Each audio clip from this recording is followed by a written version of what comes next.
this is Ifa Karede again from the Voodoo Institute. Today I'm going to be doing a reading on the legendary playwright James Baldwin. And of course, first I'm going to start off with with the personality reading on him.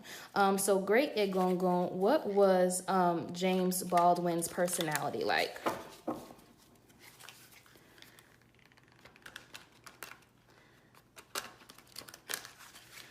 The great literature provocateur, what was James Baldwin's personality like? Egongon.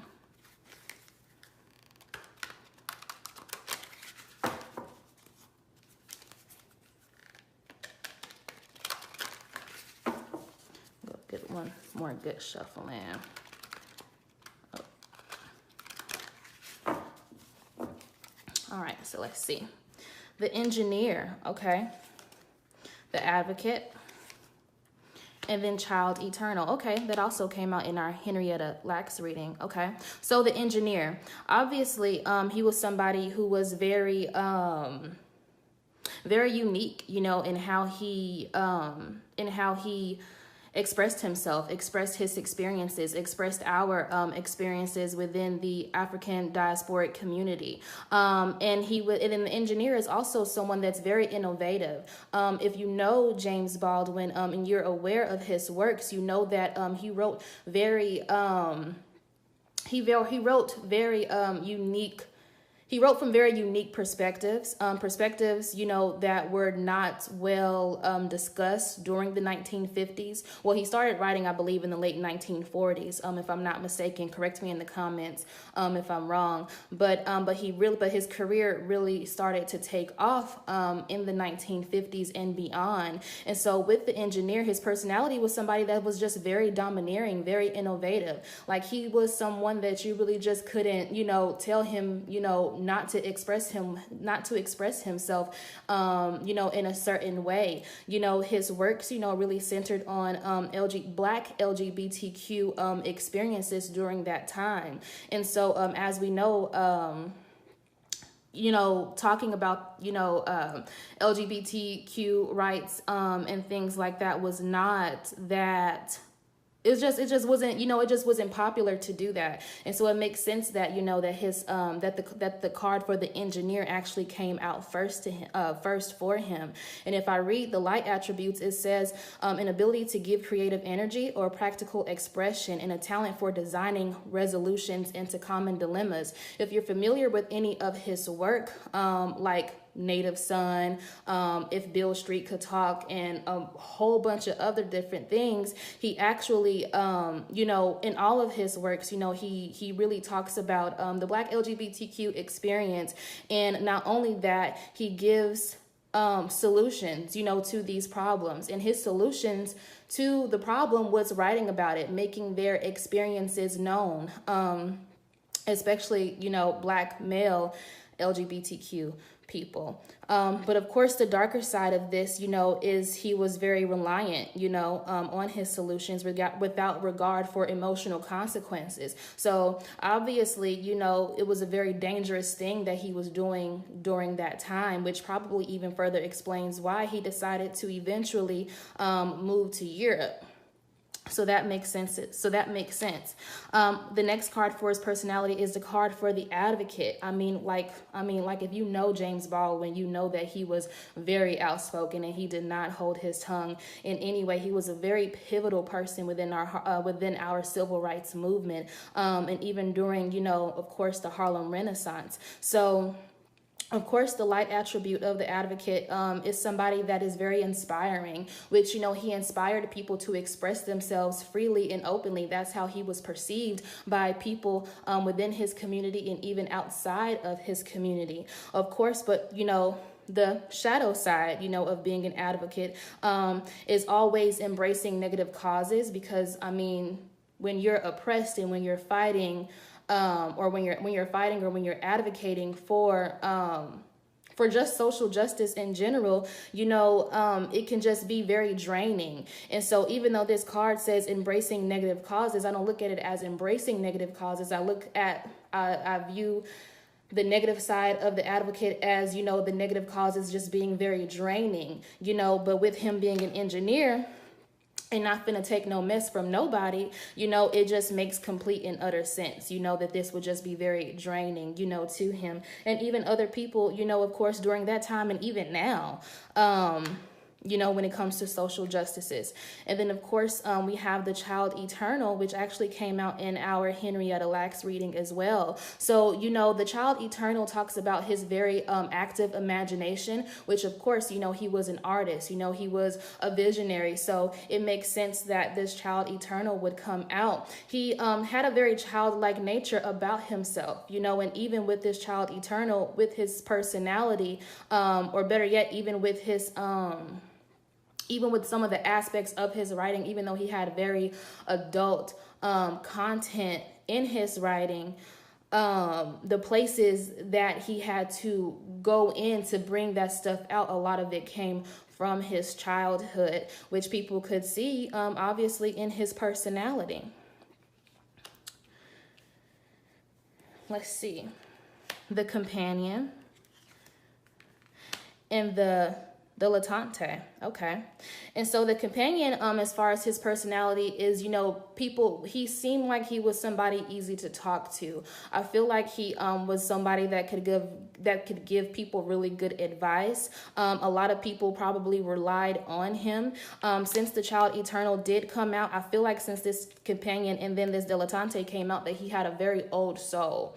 And so from a very young age, I feel like he probably could have, you know, been a counselor to like his parents, you know, or older people in his family, or just even people in general. Like, you know, he was a part of people's wise counsel from a very young age. And that was just the energy, you know, that he embodied, that he gave off. Of course, the dilettante, you know, is talking about, you know, his creative abilities, you know, his love for the arts and his way to be able to express himself and to actually gain reward and recognition off of that. However, you know, he could have been a little pretentious, but I mean, he had the juice, you know what I'm saying? So, you know, if he want to be a little, you know, if he wants to toot his horn a little bit, you know, he tooted his horn and nobody could tell him, you know, anything, which is not entirely a bad thing. I'm going to pull one more.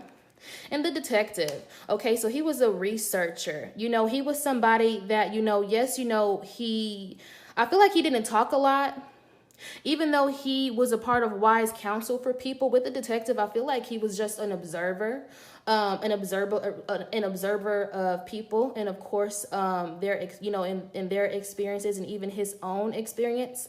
I feel like he wasn't very talkative or had a lot of people to talk to him. I'm sorry, not a lot of people to talk to him, but a lot of people to talk to about different, you know, dilemmas and things, you know, that he had. You know, he was always, you know, investigating and navigating different ways to help other people. And of course, the light attributes of this card, once again, observation, intuition. You know, he was somebody that was very, you know, intuitive, which I mean, most artists are. But of course, the shadow attributes of it, you know, is voyeurism, and then of course, falsifying information. So, which also makes sense because once again, he was a writer. And so he had a very active imagination. And so sometimes he probably exaggerated the truth in some of his situations and things like that. But that's a glimpse into his personality. Now I want to talk about his childhood. So I'm gonna put these away. I'm gonna get my playing cards and see what was his childhood like. Great Egungun, what was James Baldwin's childhood like?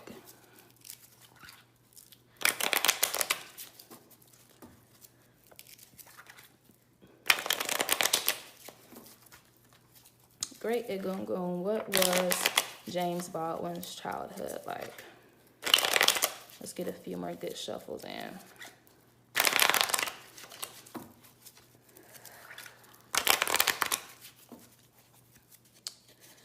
All right, 5 of Hearts, a lot of fear, 10 of Hearts, 9 of Spades. So obviously in his childhood, I feel like that that there probably was like a lot of arguing. I feel like his I feel like with this card that his parents were probably had him at a later age. They were probably older parents, maybe had him but maybe like in their 30s or 40s or something like that. Well, not even 30s, because that's not old to have children, but I feel like his parents were older. Or even if they weren't older, they just were probably very impatient people. And so they really didn't take the time out to really understand him, because with this Five of Hearts, it's talking about him having or experiencing some type of fear.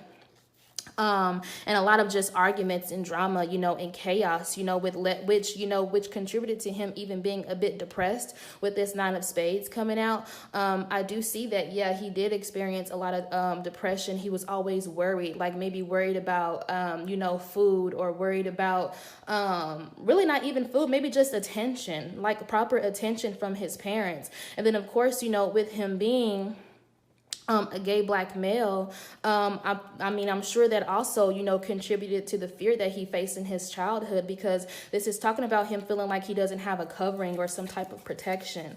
The Two of Hearts, the Queen of Hearts, the Six of Spades. Yeah, I feel like a lot of this actually stemmed from his relationship with his mother. I feel like his mother loved him. I do feel like his mom loved him. However, she was, obviously I feel like she was displeased, like with his sexuality or with the way that he expressed himself. Like, because I don't feel like he came out at an early age. I'm not seeing that in the cards, but I do see with this Six of Spades, there being just, a very tumultuous relationship between him and his mom, and how the Two of Hearts actually, is talking about, of course, like how naturally he desired that relationship with her. I'm not sure if she abandoned him with this Six of Spades and this Two of Hearts. This feels like a breakup. So I'm not sure if she abandoned him or not, but it's looking like she could have abandoned him emotionally. If not, she abandoned him physically in some way. And if it wasn't abandonment, maybe his mom died at a very young age. I'm not sure. But of course, leave a comment and let me know if this is making sense. The Five of Clubs, the Six of Diamonds, and the Three of Diamonds is talking about how he was very busy in his childhood. Like he kept himself busy. Like I felt like with these Five of Clubs, like he was always busy writing, like busy creating with the Six of Diamonds. I felt like he had, just like even in his personality reading with the Six of Diamonds here, that's talking about him having a lot of ancestral wisdom, and how, and that's actually how he got the inspiration from his writing, is through his ancestral wisdom, through his claircognizance. I feel like he was probably low-key clairvoyant too. So like he had like different visions and things like that, especially with all this heart energy and even this moon energy here with the Queen of Hearts. He was just very intuitive, highly intuitive, and like tapped in. And so that's where he got a lot of his information to start writing. And then eventually with this Three of Diamonds, he started like getting noticed for his writing. Maybe, in school, well, not maybe in school, but yeah, in school. And even other people started to notice that, he actually had a very active imagination. I don't feel like they probably thought that he would take off though with this Three of Diamonds. Like I feel like they would just say, oh, James, James and his imagination, that's the vibe I'm kind of getting from his family. They didn't think that it would take off. However, his ancestors did. And he knew that it did, because he was getting this information, all these different ideas from him. From, his ancestors. It's that ancestral wisdom, that claircognizance. Four of Clubs, Two of Spades, Two of Diamonds. I feel like he could have moved a lot, maybe. Well, no, not moved a lot, but I feel like maybe there was just like a lot of people, maybe even in and out the house, because there's an indication of some instability within the home structure or within the family structure. So like I mentioned earlier, his mom possibly abandoned him, or either maybe she died when he was at a very young age. I didn't see an Ace of Spades come out, but I don't see her being as present or as nurturing and as as loving. Even if she was physically present, she wasn't emotionally present for him, because his Four of Clubs is talking about he actually did have a stable home environment, so he didn't move around a lot, but there was just, I feel like, maybe a lot of activity, because even the Five of Clubs coming out previously, there was just a lot of activity in the home, like a lot of different maybe people coming in and out, like maybe, you know, his dad had a lot of different women coming out, you know, or coming in, you know, to the home, or maybe he lived, you know, like with a few other cousins and things like that. Or maybe it just felt that way. Maybe it just felt that way for him as well, because with this Two of Spades and this Two of Diamonds, this is just, I mean, with this Four energy right here, it was just, you know, something in his structural, something within his environment that just wasn't strong and harmonious for him. Because even if they didn't move a lot, because he probably did not move a lot, there just wasn't a lot of emotional support in the home. I don't get the vibe that he was, I mean, they weren't rich, but I don't think that, I mean, they struggled for like a little bit financially, but I think eventually their finances picked on back up. But I see him arguing a lot with his family, not seeing eye to eye with them, probably with his dad and even other people, you know, in the household. He really didn't see eye to eye with them, which of course, you know, broke his heart, you know. But with the Eight of Spades here, he was able to turn those lessons or those experiences that he had into writing. He was able to go ahead and channel those experiences through his writing, through his literature, you know, and even making like little plays, you know, and short stories and things like that about him. Even stuff that we probably didn't even see, you know, of course, get published, you know. But just, yeah, overall, very tumultuous environment, a non-supportive environment. So yeah, that's his childhood. All right, so now I want to see, when did he become comfortable with his own creative imagination? Because even with, you know, reviewing his childhood, you know, we saw that he, I mean, obviously we didn't even have to review his childhood to know that, I mean, he was, you know, a literary powerhouse. So, you know, but I do want to see though, when did he start becoming more comfortable with his own creative imagination? So Egungun, when did James Baldwin become more comfortable with his own creative imagination? Especially since he wrote, you know, such provocative, you know, content during that time. When did he become comfortable with that? With his own creative imagination? When did he feel comfortable enough to start sharing those things with the world?